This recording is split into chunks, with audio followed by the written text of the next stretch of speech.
Hey everyone, welcome back to the Off Market Podcast. I'm your host, Don Minichino. Today in the studio, we've got the one and only Anthony Serino. You know, off market means one thing in real estate, but like I look at it like off market can mean life too. There's a lot of things that happen behind the scenes that people don't see, right? The grind, like of being an entrepreneur, all the stuff that happens. And then poof, like you see a post or you see an announcement one day and you're like, oh shit, I didn't even know he was working on that. And next thing you know, it's done. And like, I look at entrepreneurship and I'm like, man, like, I don't know if I could define like a better serial entrepreneur than you. Like you've been in a lot of different things. I mean, we've known each other for what, 10 plus years now at this point. And I remember when I first met you, you were running like a tattoo removal company. And I was like, how do you even get into that? Like, who does that? And then, now you're a professional hypnotist working with, working with business leaders, you're coaching, you're doing really high level stuff at this point. And I'm like, man, like I can't keep track of Anthony. I can't keep track of what he's doing. Before we get into that, like, let's go back to the start. Like, when did you know you were going to be an entrepreneur? Did you kind of have like this moment, like as a kid, were you like the one selling like lemonade on the corner and you're like, lemonade's not enough, I need something else? Like, what was your start, you think? So I actually thought I was going to be a police officer my whole life. Okay. And when I was 22, I had planned to join the Sheriff's Academy. And 2 weeks before I was supposed to start the academy, I tore my ACL. And I kind of took it as a sign that maybe law enforcement isn't for me. But at the same time, I grew up with parents who were entrepreneurs. Originally, my mom was a single mom until I was 7. She was working in the food service industry. And then she met my stepdad now, Mark, who was is a real estate attorney. And then my mom got into real estate. So, as a real estate guy, it's like being an entrepreneur. It's your own business, And I saw that. I saw the grind, the hustle, but from a good way. I saw the fruit that came from it. So I always had like this unfair advantage of having 2 really great parents who put in the work and then reap the reward because of it. And so that was always in the back of my mind, like, oh, maybe I'll start my own real estate thing one day, or maybe I'll be an attorney one day. So much to my parents' surprise when, I'm 26 years old and I say, hey, I'm going to start a laser tattoo removal business, because I saw something on Shark Tank about it, Is that how it started? That's exactly how it started. Yeah. Yep. Oh, so, I always had that in my blood thanks to them, and things didn't go how I thought they would, but I think here we are and it turned out for the best. So why tattoo removal? Like, yeah, so you saw it on Shark Tank, you're like, oh, that's interesting. But like every entrepreneur like sees a gap somewhere, right? They see an opportunity and they're like, yeah, people need this, but no one's providing it. How do I do it? So like, why tattoo removal? So it's kind of funny because I saw it on Shark Tank. It wasn't exactly about having a tattoo removal company. I believe it was like some sort of device or something. Yeah. And maybe it wasn't even an episode that I watched. It might have been an article about Shark Tank, but that's neither here nor there. I just saw this need because, one, I saw people getting really bad tattoos. I was old enough at the point to, this is when tattoos were really starting to pop off, right? Yeah. And at the same time, I grew up with a mom who was like, if you ever get a tattoo, I'm going to disown you, basically. Not to that extent. But she was more my dad than my mom, but you get it. Yeah. And they're always more loving about it than that. But so I had this idea. I was like, wow, there seems to be a gap in the market. I don't know anything about tattoos or tattoo removal, but I could figure it out. And then I went and I did some research and I was like, wow, you need a laser. You need a medical device, basically. And those cost a lot of money. So they're like 6-figure machines. I didn't have that money at 26 years old. And but my parents supported it. They did not give me the money, but they did co-sign on a loan for me, a business loan. And I don't even know why the banks gave me the money at the time because I had no experience.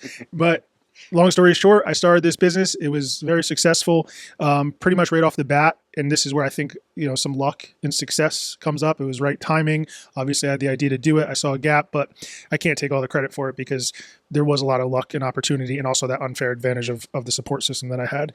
And so it was successful. And then a bigger company came 5 years later. It was basically like, if you don't sell it to us, we're going to open up in your backyard and basically drive you out of here. Oh. So I was like, okay, I guess I'm selling this business. Yeah. And that's what closed that chapter. You mentioned the unfair advantage of having support. It's interesting. Both like your mom was an entrepreneur. Your dad, your stepdad's an entrepreneur. Our families know each other. Like your mom knows my dad really well. My dad was a wedding videographer for most of his life. Had his own company. He was an entrepreneur as well. And I kind of feel the same way sometimes. I kind of feel like, all right, well, like I had a little bit of a push. Like I used to go on shoots with my dad all the time. Like I'd gone to like 50 weddings by the time I was probably 18 or 19. And I just saw things that I feel like probably a lot of other people didn't see, so later on in life, when I pivoted out of marketing, public relations, did economic development, And I was kind of like, oh man, like I've got all these things like happening around me and like this huge support system. Like I should be taking that jump. I should be taking that, that next level shot.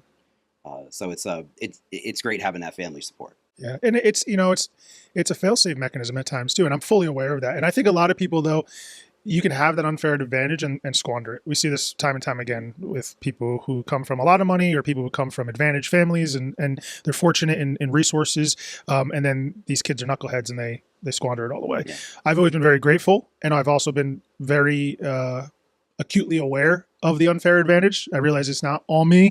And so I try to give credit where credit is due because someone else without the support system that I have, but with the same faculties, understand, may not have had the same and probably wouldn't have had the same opportunities that I was blessed with. So you sell the tattoo removal company. Mm-hmm. What was next after that? Well, I was also a knucklehead still at that point. So I knew I had to lock up the money somewhere. So I said, well, let me go to what I know based on what my family was involved in, and that was real estate. And so I took a good portion of the money that I got from that, and I put it into some properties in Hyde Park here in Dutchess County. Once again, talk about luck. Those, and not even just luck. To me, it was like divine intervention of being able to get these properties I had always had my eyes on. One was in contract when I wanted to buy it, and I was so discouraged because I had this money that I could finally invest in the real estate I wanted to buy, but it was in contract. And the next thing I know, 30 days later, the agent calls me and is like, hey, the deal fell through. Do you still want to buy it? I ended up getting a really good deal on it. It appreciated very quickly with some minimal work that we put in. And then the same thing happened with the next property. And so real estate has always been that vehicle for me to basically tax myself so I don't spend it elsewhere, because it's harder to liquidate that than it is to liquidate a checking account, Gotta love real estate, man. Yeah. Commercial real estate's my third career, but it's so many ups and downs. Like every day, every week, it's something different. So it's interesting to hear your story. I have a similar story about how we just bought our house 2 years ago. Similar thing. It was in contract. I got there a little late. I was like, oh man, we really like this house. And then a month or so later, agent calls me back. The deal fell apart. Mm-hmm. What do you want to do? And so we came up a little bit on an offer. They accepted, and that's it. But it's always a great story to tell because like you feel vindicated. You're like, all right, I'm getting a deal. I waited. I was patient. Did everything I was supposed to do, and something actually worked out. Which is kind of a nice feeling. It's got to feel good also kind of giving back to home, so to speak, right? Like you're from Hyde Park, you see where Hyde Park is going. It's got its struggles, much like a lot of other suburban towns. And, you're a part of its, rebirth, revitalization, so to speak. So you're buying real estate there, you're rehabbing, some of the mixed use properties that are kind of on like Market and Route 9 there. Yeah. So it's got to feel good kind of, helping elevate home, so to speak, right? Yeah. And also same thing with seeing the gap in an industry. I was able to see the gap in Hyde Park, meaning Hyde Park right now is like buying low. It's like to me, it's like Beacon, 15, 20 years ago. Now, does it have the same infrastructure? Of course not. And it's going to take maybe a lot more of investment and development to get to where somewhere like Beacon is. And it may not ever be there, but in its own way, there's a lot of untapped potential. And I've seen that since I was a little kid. I for some reason, it's just been on my heart. Obviously, I'm biased because I grew up there, but I just knew that Hyde Park was supposed to be better than it is. And so my hope is that I can be a part of that from a developer standpoint, an investor standpoint, because yes, I would love to make money. And I have been fortunate to make money with real estate, but to me, I'd rather see the town flourish. And I'm not just saying that. I think people know my track record by now because I've made some decisions with my real estate properties that does not put more money in my pocket, but it does help the community. So that's my main focus right now. I feel like Hyde Park is very quietly building. And what I mean by that is, social media, like everyone's looking at their phones every 2 seconds, stories, journalists are trying to stay ahead of that curve all the time. And Beacon and Poughkeepsie get a lot of attention in the press on social media. And Hyde Park, every now and then you hear about like something going on there. But, you've got the Culinary Institute of America has been there a long time. You've got Belfield, that huge project across the street. That's slowly over the years kind of coming in phases. Yeah. So they've built their hotel. They've got a second hotel planned. They've got their first phase of residential is going vertical pretty soon, it looks like. And then just north of there, you've got that huge hospitality group. I think it's called what is it called? One and Only. One and Only. There you go. Thank you. Which is going to be something that's also really unique. But like hospitality is not new to the Hudson Valley. Yeah. Do you think that's going to be good for Hyde Park? Obviously, it's going to be good to some extent, but as someone who's in commercial real estate and you see like the demographics and the way these projects play out, it's like some of those properties are going to be sold for 5, 6, 7 million, 10 million. For us. They're not built. Yeah, they're not built for us. But there's a huge but there, and that's in the jobs that they could provide. True. And I'm putting on my economic developer hat here. I'm being a good marketer, a good steward of Dutchess County. But I've talked about this before. My wife works at Wildflower Farms out in Gardner, and we joke all the time that she works there, she gets paid a good salary. The perks there are incredible for their employees. Like they have these benefit plans where they encourage you to visit all their other resorts that they have across the country and across the world with these insane discounts because they want you to come back home and like they want you to experience the same things that people from New York City, from Northern Jersey are coming up and paying big bucks to do. So, a lot of these things aren't really built for us, so to speak. But, if you're in hospitality, like they are being built for you. Like that's your next leg up. That's your next opportunity. And I know it's always kind of a bittersweet thing because, we want to go to these places, but I mean, some of these places around here, they're, $1,000 a night. It's a very exclusive, very high-end experience. I've had the luxury of going to some of the Auberge resorts over the last year or so. Auberge is the parent company of Wildflower, and you're on it's on a whole nother level. But gives the employees the chance to experience those same things. So I know what you mean. It's kind of like are they really being built for us? Who's benefiting from this? But I get it. It's it's common conversation. Well, it's even and that's a great point that you made about the jobs that are being created, and at the same time, it's like, are the people that are buying property or visiting those places for $2,500 a night then going to leave that property and come to my small business that's 500 feet down the road? I don't know. Maybe if we did invest more in the town and it beautified it better, and not that the people there, they're not doing a good job, but they're doing a better job, I think, now in recent years.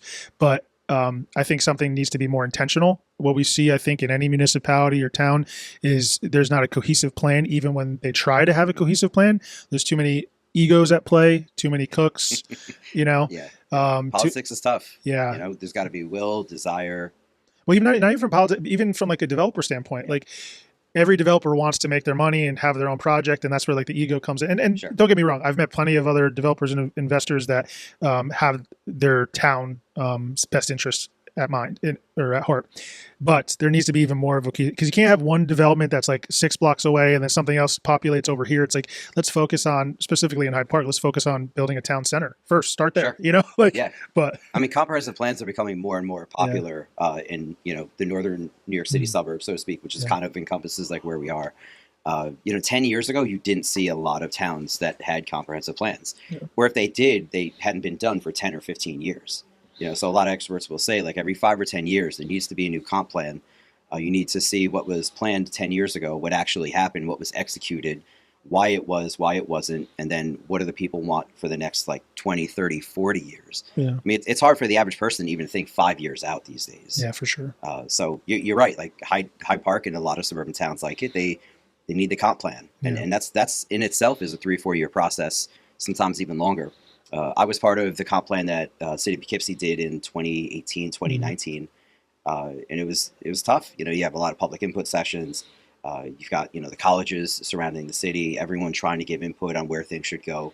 I think it was like 5 or 6 years before the plan was fully approved, and now we have the city fully rezoned, and now hey, let's go out. Now we've got something to market. Let's go get the developers. Let's let the time, right? And that's what we need. We need business owners, entrepreneurs in office. We need business-minded people, strategic elected officials. Because if you haven't been in business, you don't really have, in my opinion, you don't have the right skill set to run a municipality that is a business. And we see there's more and more entrepreneurs getting involved in political office. And I think it's great because I think that's how we're going to see more growth faster. I agree. It's interesting when we talk about the dynamics of if you look at a town council or city council or a state legislature, and you look at the demographics and the makeup, and you're right. I would say 3/4 of them have probably never been in business before. A lot of them are. They're lifelong politicians, which, there's pros and cons to that too. We don't have to go too far down that road. But you're right. The reason why there's not a lot of business people in politics is because they're busy running their business. They've got employees, they've got all these people that they're responsible for, but they're sitting back going, a lot of these policies, they're not good for me. They're not good for my employees. They're not good for, for my friends, my family. And so, how do I run this business, but also run for public office at the same time? What is tough, because we see it, even if you want to be a town supervisor, the salary is pretty I don't want to say insignificant, Yeah. but compared to what that entrepreneur or business owner, sure. it is, right? But the time that's needed to be in that office is tremendous. So, that's the other thing. Unless you're on the inside of politics, it's like you don't realize how much time actually goes in because they call these positions part-time jobs. But I've seen it firsthand. I'm not a politician, but like these people work 24 hours a day. It's insane, Sure. know. So I know, it's kind of crazy. by the way, if any high net worth individuals are listening to this podcast and they want to give me about 18 million to revitalize Hyde Park, at least part of it, I am the guy. So that's my shameless plug for the day. Yeah, and I'll help broker the deal. Just 18 million, no Just more, 18. no less. Yeah, not a penny more. Nope. Let's pivot back to business a little bit. Hypnotism. That was your next act, so to speak, right? Yeah. Much like you've got the Shark Tank story about how you started your tattoo removal company. Like, what was the moment when you were like, wow, this is really interesting. This is really unique. There's a lot of there's a lot of inspirational speakers out there in the world, the Tony Robbins of the world, right? That have their strategies on how they coach people. You chose hypnotism. Yeah. How did that come about? That's a good question. And this is going to be a little bit of bait and switch for you because you mentioned earlier that I have always moved on to the next thing, or I find that the chapter needs to close and then I find the next gap. And that's kind of where I am now career-wise for me is I'm coming out of that subconscious reprogramming and hypnosis chapter, and for reasons that we can talk about. But I will say that getting into the mindset space, into personal development, completely changed my life back in 2016. I was over 330 pounds. I had severe depression, suicidal thoughts. I used to drive my car down in front of the culinary here on Route 9, and I would take my seatbelt off, and I'd close my eyes, and I would take my hands off the steering wheel doing 98 miles an hour. And thankfully, it was only for a split second. I never hurt myself or hurt somebody else. But it was those moments when I was at my darkest time in my life that was something has to change, and finding the personal development community, realizing that there's these tools and techniques to affect your own mindset and that we have agency over that, is really what helped pull me out of that pit. So long story short, once I discovered some of these modalities that we can kind of double click into, I lost almost 100 pounds in 6 months. My health anxiety was gone. My general anxiety was gone. Depression was gone. Started making more money. Business started really thriving. I started doing the things I tell myself to do, which is why most people don't succeed, right? Is because they know what they have to do, but they don't do it, or they don't do it as quickly as effectively they should be doing it. That's it. So when someone comes to me, it's very simple. That's all they want. They say, Anthony, I know what I need to do. I feel stuck. It feels like there's an invisible force holding me back. And I basically get to investigate that with them, get to show them it's their own mind, and then work through these processes and modalities to help them change those kind of mental programs that are running. My wife talks me off a ledge all the time as a business owner. I'm sorry, I'm stuck on your story, man. I can't it's just going back a second. We're here in the Mental Health America building in Poughkeepsie. It's kind of fitting, and hearing your story, it struck a chord with me because I had a lot of stuff happen in childhood that held me back as an adult and affected a lot of friendships that I had when I was younger. Made me kind of get in with the wrong crowd. It just I couldn't, it took me 5-6 years to get through college. I just struggled with everything, academics, my career, friendships. I was, married when I was 29 for less than a year, and that didn't work out. And so, here I was a 31-year-old feeling like I'm completely lost and the whole world is ahead of me. Yeah. And so I can kind of relate with a lot of things that you were just talking about before. I felt like I was listening to a mirror of myself from maybe 13 or 14 years ago. Yeah. It's it's hard for me to stay on topic with my notes because you just you struck this chord, man. And so you're right. You have to figure out a game plan. How do I get out of this funk? And I mean, for me, I didn't really have that light bulb moment early on. It took me years to just kind of get over things and just plow my way through it. And I tried some of the traditional methods. I tried therapy.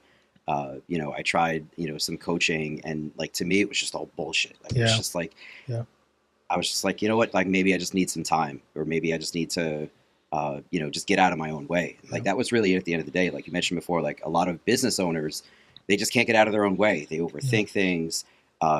so they need some help kind of like unlocking that like mental cloud that they have over them. Well, that was the thing too, is, let's talk about the weight loss aspect of it. It's like I was 330 pounds, but I could have been classified as a weight loss expert because I knew all the diets. I knew all the acronyms, keto, intermittent fasting, calories in, calories out. Like I had the t-shirt, right? But my body wasn't a reflection of that, because actually mobilizing myself in the direction of weight loss was controlled by my own mind. And this is where many people find themselves, especially entrepreneurs, is they have their foot on the gas and the brake at the same time. Consciously, they know one thing. They say, I got to do A, B, and C. And they're pretty simple tasks. Like business is not that hard. Success is not that hard. It's hard in effort sometimes, but I'm no smarter than the next guy, right? You don't need to be. We see plenty of people who have less talent, less intelligence, and they have much more success. Why is that? It comes down to execution. Like, are they doing the things with consistency and to a level of efficiency and effectiveness that's congruent with success? And so my job is to help people, one, identify what is that subconscious or mental break that's on, and then eliminating that break at a neurological level. But for the weight loss component, for me, it's like I knew that I had to eat less and move more. Duh. We all know that, right? Why wasn't I doing that? Well, because I had programs around emotional eating, and I was depressed and anxious, and I would turn to food for comfort, and I would binge eat, and all these different things that felt out of my control. But I realized in those moments, of my darkest days, is that life shouldn't be like this. I had a little background of me is, I had my uncle, who was like a father figure in my life for a long time. He took his own life in 2011, and obviously that rocks your world, it rocks your family's lives, and it has really significant impact and this ripple effect in ways that you don't really understand or you can't predict until you experience the impact of it in real time, even years later. And I know that because of what he went through and what my family went through, that led to some of my own anxiety and depression, because it's hard to metabolize emotionally and mentally when those things occur. And so I think part of what drove me out of my darkest time was having experienced him go through that and decide that the best option was to take his own life, because conceptually and intellectually, I knew that that's never the answer. And so, do I think that my uncle had to die so that I am where I am today? I'm not saying that, but I'm saying that that's what helped me get out of this, realize like, no, that's not going to be me. There has to be a better way. And so those moments when I'm driving in my car and, want it to just end, a light bulb does go off briefly. I said, you know what, there's more. This is not how it has to be. And even if it's been like this because of your own decisions and choices you've made, it doesn't mean that you have to continue down this path. And so that kind of led me into searching for, okay, well then what is the answer? So. Let's talk about like hypnotism in general then, because you kind of had those moments where it was like, this helped me. Now I want to utilize this to help other people, help them unlock their potential, help them get out of those dark places, but also even if they're not in a dark place, like just help them level up, right? Like help them like figure out like, okay, I've gotten to here. Like, how do I get to here? I have been hypnotized before. Mm-hmm. It was a very interesting experience. It was for comedic purposes. It was, I don't know if you remember Bananas Comedy Club. Of course. It used to be, down on Route 9 in Poughkeepsie. Mm-hmm. Back in the day, this is like, 20-something years ago, there was Denny Moore was a very popular comedian hypnotist. And he traveled the world. And he would come to Bananas every 3 or 4 years and do a few shows. And the place would be packed. There was like 300 people in the basement. It was like, it's like a cellar.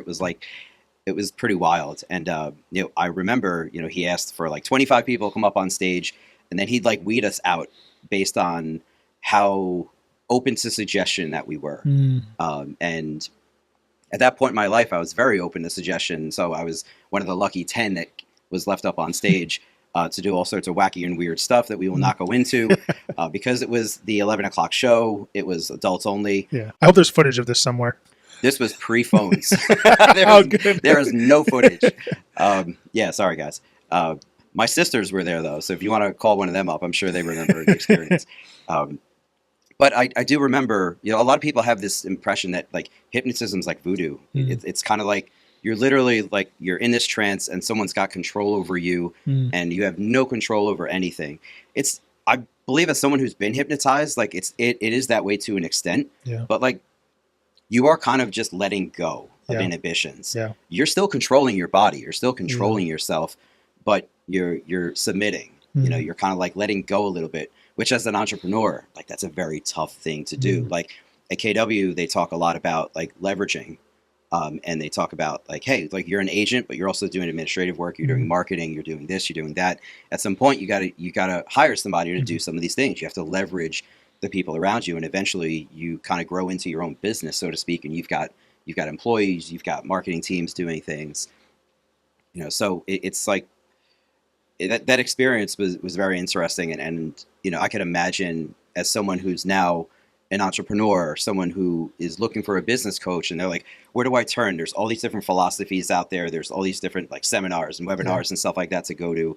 Like, how do they even decide? But like you're saying, hey, like I can help you through hypnotism get through this. Yeah. Like, what's that pitch like? Yeah. So that's a great question. And what you're talking about is there's entertainment hypnosis, and then there's hypnosis for change and transformation. So I want to clarify that, because a lot of people, when they hear the word hypnosis, they think I'm going to make them cluck like a chicken or do something crazy, right? Sure. You will never do anything that's outside of the expectancy that you have. So when you went to that show, you expected to, one, see entertainment, and potentially two, be part of the entertainment. So contextually, and your expectancy was that would happen. And so your brain goes, oh, this is a safe environment to do this. So if I choose with my own conscious agency to go up on stage and I choose to let this happen, then that's the result that we're going to get. So same thing with any mindset work, or if you do see a hypnotist, it's, do I choose to be here? And do I choose to let this person facilitate this process with me? Now, this is where we can get into some like deeper discussion on this, and it's actually part of the reason why I'm getting out of hypnosis, is because I think there's a dark side to it for a lot of reasons. It's not as innocent as people think. And if there's, let's say there's a practitioner listening to this who's someone experienced in hypnosis, there's things like covert hypnosis that's very manipulative. It is mind control to some extent. People will tell you that it's not. I used to say that, but then as I did more research, and I've worked with clients for 10 years now, I've realized that it's a scarier tool than most people realize, or maybe dangerous is the right word. And so all that to say, these modalities, let's say any modality, whether it's hypnosis, meditation in the right way, with EMDR, even therapeutic models, what they're all doing is they're leveraging neuroplasticity, which is our brain's ability to learn. And so our brain is malleable from a structural standpoint. We have these neural pathways that they tend to form and solidify during childhood. Now, we're always learning, right? It's like, just because, I'm 36 years old doesn't mean I can't learn something new, but it gets harder, right? This is why they say, it's our formidable years. This is why kids are like sponges. This is why it's harder to learn a new language as you get older. It's because that neuroplasticity, the rate of our brain's ability to learn, diminishes as we get older. So if we take a 30,000 foot view for a second of success or your business, well, your business is always going to be a reflection of you, right? If I look at your bank account, I can determine with pretty good accuracy your beliefs about money and your beliefs about success and hard work. Or if I look at your body or the weight on the scale, like same thing. And so what you have to do is you have to assess, okay, what does my external reality look like? What does my business look like? What is the fruit of that? And then look inward to be like, okay, how is this quote unquote manifested due to my own belief patterns, thought processes, and emotional programs, which is what makes up you, right? When we say identity, that's like a very intangible word. What is identity? What is mindset? Well, your mindset is a set of mental programs. It's you. Also identity. And from there flows your thoughts, your feelings, your emotions, and your actions. And of course, your actions are going to lead to your outcomes in life, how much money you make, how big your business grows. And so if you don't have what you want, if you don't have the money or the business that you want, you got to look at what are the thoughts, feelings, emotions, and actions that you're either doing or not doing, that you should be doing, you should not be doing. And then what are the underlying beliefs and fears that are running those other programs. So my job as no longer a hypnotist, but let's say more of just like a mindset coach or a performance coach, is identifying what are those belief systems? What are those I statements that you say about yourself? I'm not good enough. I'm not smart enough. I'm a perfectionist. I'm not lucky, right? It takes a lot of hard work to make money. I don't deserve to be successful. I have to work hard in order to deserve success. Like the list goes on, but those beliefs are influencing every thought, feeling, emotion, and action that you have on a day-to-day basis and have a real result inside of your business. So step one is the investigation process. And what we do is we leverage that neuroplasticity to basically restructure the brain. Now, the reason these modalities work so well is because they just speed up that process. We don't have to get bogged down in the neuroscience of this, but when you're in a focused state of mind, whether it's hypnosis, prayer, even focusing on this conversation right now, we get a release of this neurochemical called acetylcholine. It's the focus chemical. Everybody talks about dopamine because that's like a buzzword in personal development and neuroscience right now. Dopamine is important, but acetylcholine is just as important because it's the precursor to this neuroplasticity process. Basically, when you're in a focused state of awareness, you get a release of acetylcholine, which tells your brain this information is important. That information does not solidify, though, until you're at rest. So think about like going to the gym. You know, if you want to get bigger, faster, stronger, you go work out. But your muscles don't get bigger, faster, stronger in the gym. They get bigger, faster, stronger when you're at rest after the gym. Mm-hmm. Your brain works the same way. So right now, you and anybody listening to this, they're taking this information, hopefully in a focused state, right? They're not distracted. And then tonight when they go to sleep, some of this information will solidify, and the next day, and then maybe 2 weeks from now, they're going to wake up and they're going to remember that thing that you or I said, and it's going to resonate with them deeply because now their brain has solidified those neural pathways. That process that normally takes weeks or months, in a session, we can do it in seconds and in minutes. So change happens very quickly. And this is why it seems so miraculous at times, is because someone will come into my virtual office now because I do everything via Zoom. And they'll have this bad habit or belief system that's been running for 30 years and in less than 20 minutes is gone. Like that's seemingly miraculous to people. To me, it's the norm now because I've seen the neuroscience and I've seen the fruit of working with people for so long, but that's where we got into. So that's why it changed my life so much, because I realized change doesn't have to take a long time. And also you are capable of change. Most people don't even believe that they're capable of change. Yeah, no, absolutely. That first step is really tough. It's not just capable, but deserving. Right? I can't tell you how many people I talk to, that are like, I don't know if I deserve better than what I have right now. I've done this in my life, or I've been through this in my life. And like going back to what we were talking about before, just letting go. Just like, listen, we've all made mistakes. We've all hurt people. We've all hurt ourselves at some point. Like we're adults now. Like we're not teenagers. Like we've been through stuff. We're in our 30s, 40s, whatever. And like just letting go and really enabling yourself to just kind of level up. It's tough, but that is the first step. Well, it's tough. And I always tell people that everything had to happen exactly as it did because it already happened. So there's no other way. You're here right now in this moment. There's nowhere else you could be. Like the past no longer exists. Now, my personal belief system is that everything happens for a reason, So, and even if that's not true, that's a really good belief to have for two reasons. One, either it's true and everything is happening for a reason and for your benefit, or two, it's total BS, but it helps you move beyond the past much faster, much more easily. Sure. So that if anybody could adopt one belief system today, it's like everything is happening for a reason, even if you don't believe that's inherently true. Because there's a benefit whether you believe it or not. Yeah. No, you're absolutely right. And so, as part of your coaching now, your next step, we talked a little bit more about an app that you launched recently. Let's get into that a little bit. For sure. Yeah. So I wanted to have a way that what I do with one-on-one clients is accessible to everybody. I was fortunate enough to amass a pretty large following on social media. I grew it over like 1 million followers on TikTok in 6 months. Yeah, you got to help me with that. I have a couple 100,000 on Instagram. Yeah. And I will say that the follower count is nice, but you have to be very careful. I think this is actually probably a good message for any entrepreneur listening to this, is you got to be careful of the metric that you're chasing. Is it cool? Absolutely. Is it cool when you open your profile and there's a 1 and an M next to it? Sure. But that loses its spice very quickly, And what I realized is that I could have made, if the metric was money, which it is for most entrepreneurs, I could have made much more money had I focused on monetization than on quote unquote fame or viewership. And there's an analogy to this, which this is a true story. In India, under British rule, they had an issue with cobras, like the really big snakes, and the government was seeing that these snakes were they were killing the animals, even small children, and they needed to do something about it. So what they did is they said to the villagers, they said, "Hey, if you help us catch these cobras, we'll give you basically a bounty for every snake that you turn in that's dead." Great, works for a little bit, right? They got kind of this community involvement, but slowly they started having a worse issue with the cobras because the villagers got smart and they started breeding their own cobras. So now they were left with a worse situation because they were chasing the wrong metric. So I always ask a business owner that I'm working with, what's your cobra? For me, it was the views. Once again, there's utility and value in that, but I think it's important to know what metrics you're actually addressing or what metrics you're gauging for success.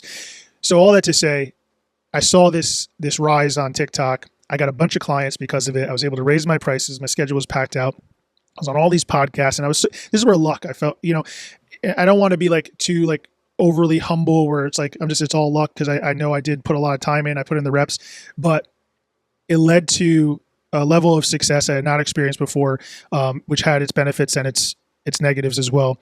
But I also knew that I had to make it accessible for people without charging thousands of dollars for one-to-one sessions. So that's where the MindMod app came in, which is short for mindset modification. And I launched that with two partners of mine about a year and a half ago. And it's basically everything I do with a one-to-one client, the protocols, methods, now it's pre-recorded audios. It's like a library that's on that app. So that was a long answer to your question, but that's where the MindMod app came from. Yeah. I mean, that's really cool, man. I mean, the story of your rise, I know you say like you've mentioned a few times that like luck has to do a lot with where you are right now, which I mean, can be said for anything. I mean, some people say luck exists. Some people say luck doesn't exist. It's another thing. Like it's like a figment of our imagination, whatever you want to call it. But you put the work in and your timing is right. Like you kind of like latched on to TikTok at that kind of the beginning of its lifespan. So you were kind of like an early adopter, so to speak. And now if someone tries to start social media pages, like they're in a different environment than you were if you tried to start one 5 years ago. Which could be a limiting belief. I'm not saying for you, but anybody listening, because I had that come up too. Even back then, say 5 years ago when I first got on TikTok, TikTok had already started to take off. And at first I was like, oh, what do I know? Who am I? Like, why should people listen to me? And then I'd have this anxiety about posting. And for me, what really hit the rocket fuel button on my success on social media was realizing, one, I need to post as much as possible. But two, I'm feeling a lot of resistance, that subconscious break, right? So knowing what I knew, I was like, let me investigate what's holding me back from doing what I tell myself to do. So I used the same processes I'd used years before for the weight loss and anxiety. And I discovered that I had this fear of exposing myself. And now if you're on social media, even doing this, filming this, you're like, the camera's on, the lights are on, people are going to see this. So subconsciously, that's a threat, right? Because exposure is dangerous from a nervous system, subconscious level. So every time I went to go post a video on social media, I'd get this like anxiety, right? And I stutter and I couldn't articulate myself. So what I did is I investigated the programming and I asked myself, well, why do I feel this way? Where did this come from? And to give some color to this background is when I was only a couple months old, I had life-saving surgery on my stomach. 2 surgeries actually that left me with some pretty gnarly scars. And most of my childhood, I didn't realize I was any different. Like I had, no one really made fun of me. No, my friends were nice. No one ever said anything. My family obviously accepted me. But then when I got into high school, I played basketball. And for guys, you play shirts and skins, right? So shirts, they keep their shirts on to determine they're on one team, and skins, obviously, you take your shirt off. So this is the first time as like a young adult teenager that I had to like expose myself with my shirt off in front of my peers. And now these kids in high school are little shitheads, part of my language, and they're mean. Like people are mean. Like we deal with bullying. And I remember there's one kid on my basketball team who was like making fun of me, pointing it out. And then next thing you know, everybody else is, thinking I'm the weird dude with those weird scars. And that was the first moment that I learned that putting myself out there is bad, exposing myself is bad, being myself is bad. So now when I go to post what is seemingly a trivial or meaningless video on TikTok, my subconscious mind goes, no, I remember what happened. I remember what occurs when you put yourself out there, at least to embarrass it. So I don't do it. Yeah. Once I addressed that, that's literally, I went from 0 to 1 million followers in 6 months because I was able to now put in the reps. I was able to do the things I was telling myself to do. Dude, get out of my head. It's like your stories are so bizarre. It's like it's like we're the same people sometimes, just a few years apart in different families. Yeah. But I mean, same thing. Like when I was a kid, I experienced a lot of similar things, and you're right. It's like the triggers pop up, and you're like, oh, I used to tell myself all the time, oh, I'm just a behind the scenes guy. Yeah. That's just what I like to do. Mm-hmm. But deep down inside, I was very extroverted, and like I wanted to show myself. Mm-hmm. I love entertaining people. I love talking to people. I love telling stories. That's why we're doing this. But much like what you said, when I started my business 6 years ago now, I was just kind of doing my lead generation behind the scenes. I wasn't really very public facing. I mean, I'm on a lot of committees and boards and stuff like that, but that's different. That's like, that's workshopping, right? That's not like in front of cameras, really being out there. And I had that same like fear of exposure as well. Yeah. To where I was like, man, once I get in front of a camera, well, now it's real.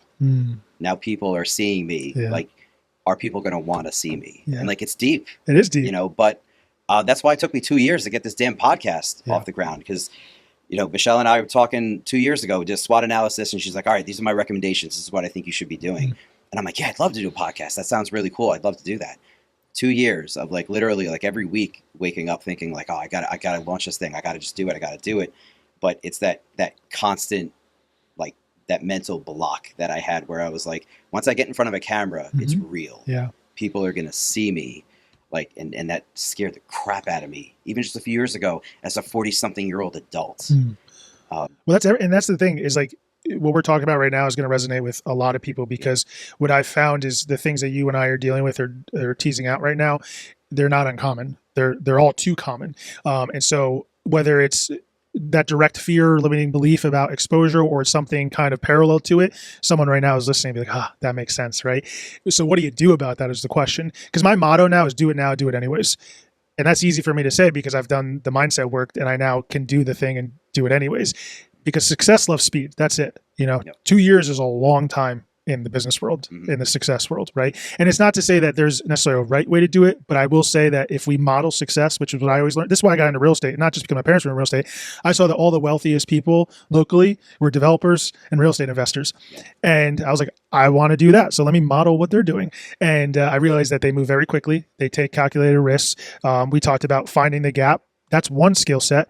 Can you then execute on the idea and take the risk? Which is where I had an unfair advantage. Is I had that fail-safe mechanism and support system, which allowed me to take those risks. But let's say someone's listening and they're like, "Oh, I feel that. I feel what Don and Anthony are talking about. I have this like limiting belief or this fear that I don't deserve it, or people don't care what I have to say." It's like, well, it's good. That's step one, is acknowledging where that anxiety comes up. How does it manifest for you internally? What are the thoughts, feelings, and emotions and body sensations that come up?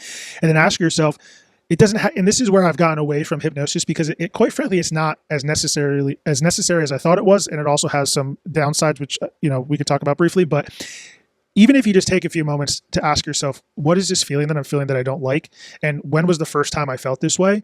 You'd be surprised. Just that awareness alone of kind of what I say, opening up the ceiling. It's like if we had a leak here, you wouldn't just like fix one of those tiles because it would be temporary and the leak would still be there.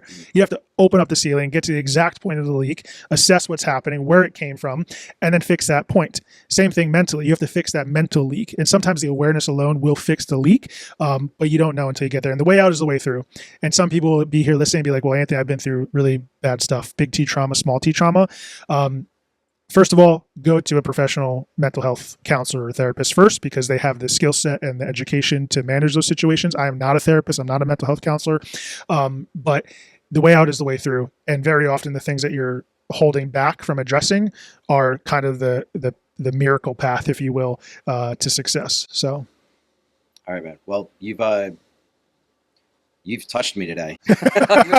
This is kind of unexpected. We gotta clip that out. I've touched Don today. This is a good. I feel like this is a good good point to stop. Maybe what we'll do is we'll have you back again some point in the future, and we'll kind of we'll peel back the layer of that onion a little bit. Yeah. But thanks for coming out, man. This was a lot of fun. Anthony Serino, everyone, follow him on all the social media channels. Like, if you're kind of in a place with your business where you're like, how do I level up? How do I do this? Definitely reach out to this guy. He's the man. Awesome. Anthony, thanks for coming out. Down. Appreciate it. Yeah. Sweet.